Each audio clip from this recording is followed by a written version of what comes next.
Welcome to the White Lotus channel. Deck review. USPDudes Gardens.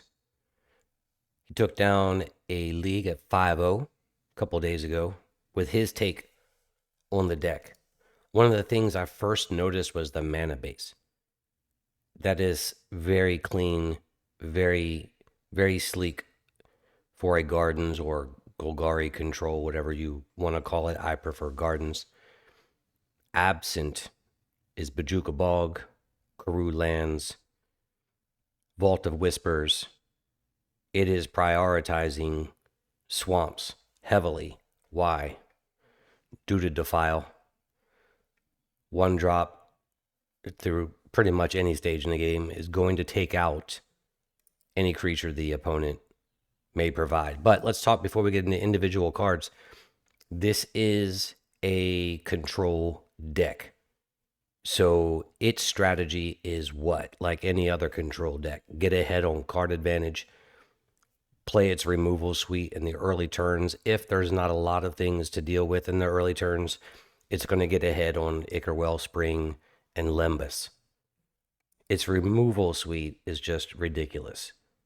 4 Defiles, 4 Cast Down, 4 Chainer's Edict, 2 Spinning Darkness, 3 Crypt Rats, which can be used as a sweep, but I think it's in there for a different reason.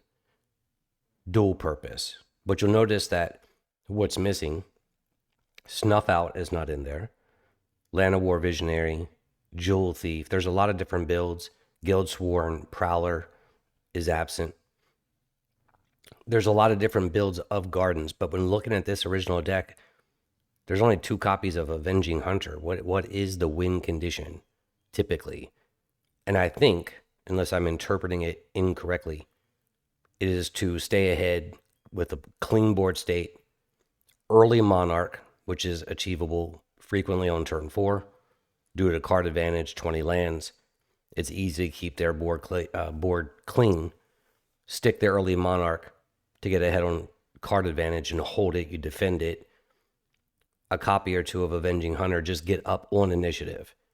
Whether Avenging Hunter sticks or not sometimes may be irrelevant. If you're keeping the board clean, initiative of itself, making your way through the dungeon, utilizing or taking full advantage, this deck does, in my opinion, take full advantage of the trap effect in the dungeon.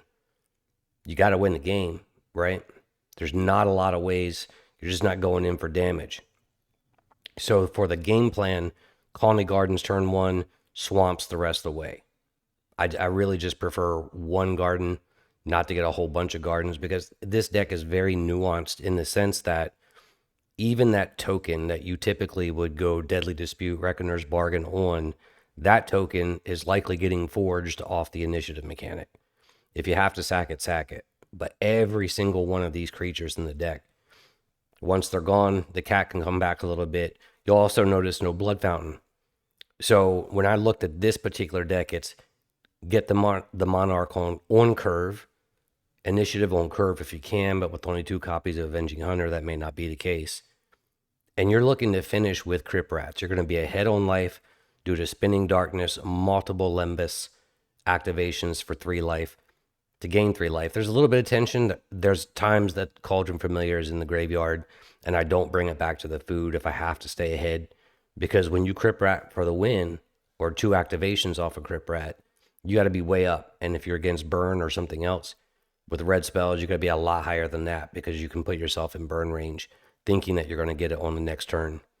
Sideboard, 4 copies of Duress, another Sacrifice effect and Innocent Blood, 4 copies of Relic for your anti-terror, anti-affinity matchups, Weather the Storm to get ahead on more life. I've played a couple of matches with this, nothing over the extent of a week or more, just 5-10 matches. I've yet to bring in Weather the Storm. I'm typically way far ahead on life. Reckoner's Bargain, Spinning Darkness, Lembas, which is really key to this particular deck.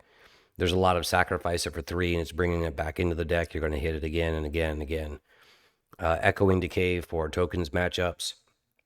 Anything that's putting the same creature on the board. I like it versus fairies, personally.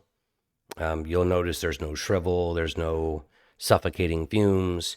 There's no arms. The Hadar is very clear in its design. It's very slick, very clean, mainly play sets of everything with a game plan of curving out with Monarch and Initiative and then trying to close the game out with Crip Rats. That's my interpretation of it. Maybe he has a different one. I'm not sure. Well, maybe I'll find out from him. So we'll go ahead and get into the game action. Match 1, Game 1, unknown opponent. It is not unusual for your opening hand to be creatureless. There's only 10 in the deck. So I try to prioritize the opener with draw and removal, which is pretty easy for it to do. So is a keep for me. Red-black bridge, draw Swords Bridge, so it's affinity more than likely. Don't like seeing the second copy of Colony Gardens, but that's okay. The good thing with affinity is we don't have to hit, like if we have Thorn of the Black Rose and we can curve out on it, that would be excellent. The deck is very mana intensive, mainly due to the Crip Rat activation towards the end games. So I'm just getting my tap lands out of the way. Could have gone with Swamp. Thorn of the Black Rose, great draw here.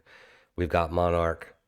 We can keep, with as much removal as this deck has, we can keep it for a long time and really get ahead on through the late game as the games grind out. Because Garden's a very grindy deck. The clock is always an issue, at least it is when I play it, unless you get somebody to scoop. I hadn't played this deck against Affinity yet, and my concern was, yes, we have a lot of removal, but Affinity has its way of recurring creatures. So we'll see how it goes out. Just hitting it now. I don't know if he's playing Metallic Rebuke. So with him tapped out, I'm just removing his creatures now. And we will again and again and again. And I will strike down upon thee with great vengeance and furious anger. Really hate to waste a removal on Quark Clam Shaman, but got to do what we have to do because the priority at this point is defending the Monarch.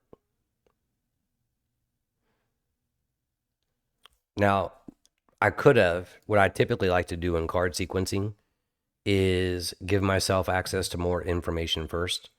So perhaps on occasion I would Deadly Dispute or something like that. Want an Ichor Wellspring, draw cards first, then go to play the removal if necessary, which here it would be necessary to remove it to defend the Monarch. But again, him not playing, I don't know if he's playing Metallic Rebuke. So at this point, I have to play my removal first and then wait and see what happens after that. So that was the reason for that. Because I have 3 mana open right now, so. And if you heard that noise, that's my pug in the background, sleeping and breathing.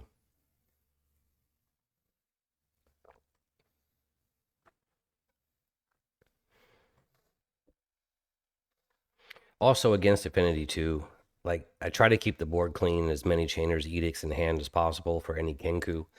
I don't know if he's running Kenku, most do. It's just a question of, is he running 1 or 2? It used to be 2 as the preference, and then it became 1. But I don't know how many he's on. And with the main deck, Nile Spellbomb, there are decks that run 3. I'm hoping that's not the case, but there are copies that run 3 Nile Spellbombs instead of 1. One of the reasons I don't always play the Thorn either is if you lose the Monarch, it is pretty much impossible to get back through damage. So you're going to have to replay another Thorn of the Black Rose to get the Monarch back.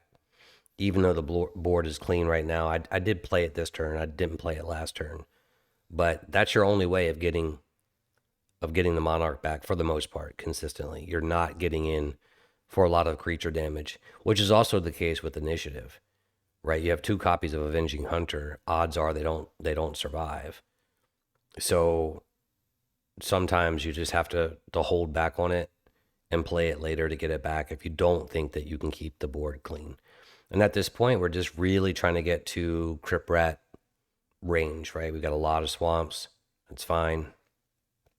But I'm thinking many, many, many turns ahead that I don't like the difference. Like right now, our life totals are 21 and 23. I need to be way up on that because you can go to activate Crip Rat's ability for the win and then get burned out. So we've gone through 3 blood fountains. He should be out of those at this moment. So I'm like, all right, cool. Going forward, the removal I have is going to pretty much nullify anything else coming back. So at this point, it's at what? 2 Mirror Enforcers in the graveyard. He'd have 2 more in the deck. Not sure if he's playing Frogmite. There's a Hover Guard in the graveyard, but he's not bringing them back, I think. I don't think that I could. I think Gardens need Felton's Cane. The every game I've played with Gardens, I'm always at the point of nearly decking myself, and I'm like, we probably should have a Miser's copy in there, and then he hits the blood fountain again after shuffling everything back in his library. So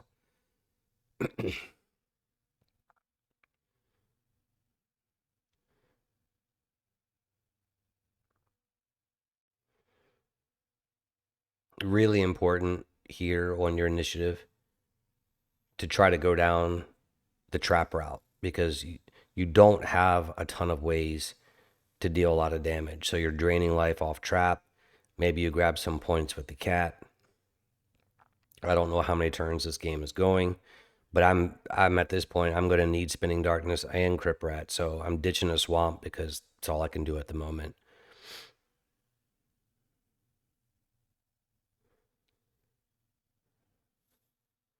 Not that concerned about makeshift munitions. Obviously, we're up 10 right now in life, so which is a decent range. He's got 2 Gal Blasts in the graveyard, so I just have to be above 8 in case I go for the Crip Rat win and he tries to double Gal Blast. I can play this all day. We're getting close bro. here. We got a trap activation on the next turn. Gain a little life off the Reckoner's Bargain. More removal. Yup, gonna gain some more life. They're having this deck does a really good job of defending Monarch and Initiative, but in the event that you do lose it, extremely hard to get Initiative back.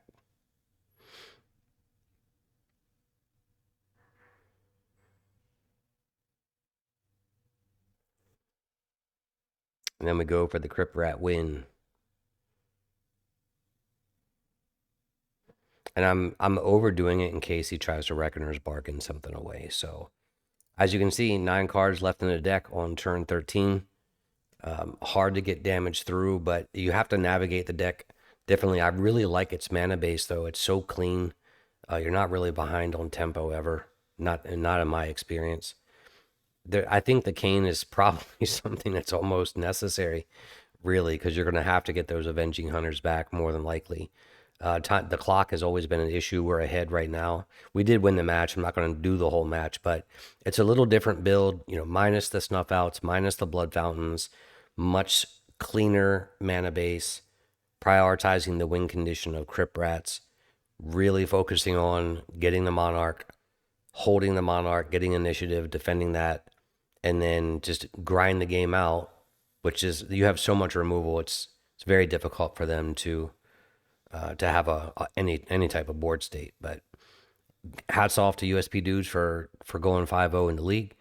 I hope you enjoyed his build. Thanks for watching. Stay safe. Be well.